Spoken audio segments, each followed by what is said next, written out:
The advice I'd give to somebody who's never done an injection joint is, one, don't be intimidated. They're not that hard.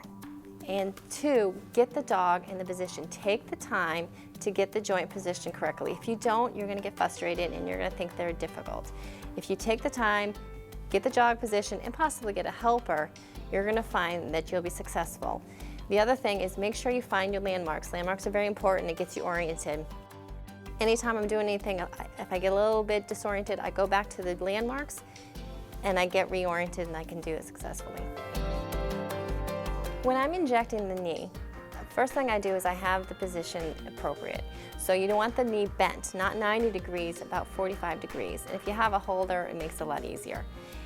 You're going to look for the patella tendon and the proximal part of the tibia. You find the patella tendon, you go either medial or lateral, it does not matter. You go about 2 millimeters proximal or dorsal to the proximal part of the tibia, and you go perpendicular to the joint. Usually you're right in the joint and you have no problems. So one thing about the stifle is that you might not get joint fluid immediately because it gets plugged up with some of the fat pad that you're going through. So you might have to inject a little bit of saline to get the actual joint fluid back. When I'm injecting the elbow, I prefer to go medial. 2 reasons. One, medial you can do a little shaved spot and the owners won't see it. So no one's going to see if the dog has a bald spot in the elbow, it hides it, and owners like that cosmetic appeal.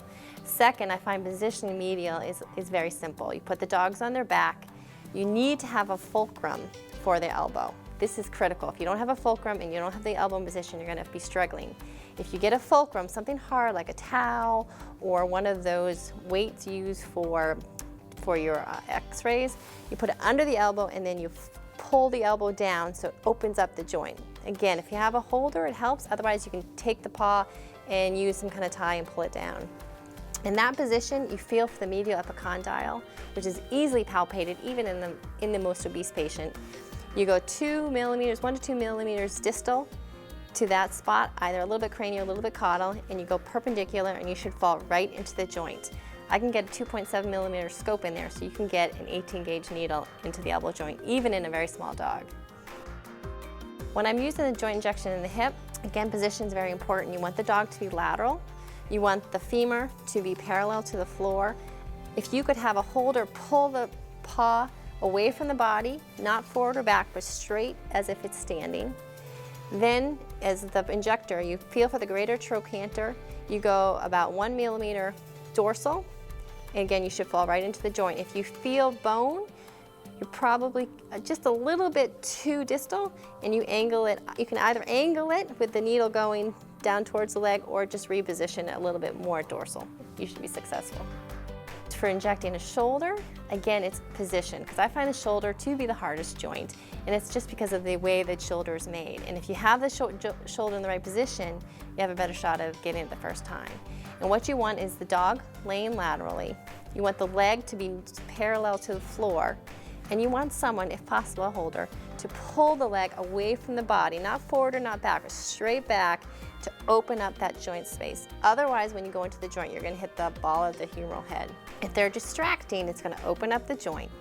Then you feel for the acromion process, which again you can feel even in those well-muscled Rotties, and you go about 1 millimeter distal and a little bit cranial or caudal, and you should drop right into the joint. If you hit the bone, you can try to angle it just a little bit forward or back, but you should get into the joint. If you follow those guidelines, you should be successful 90% of the time.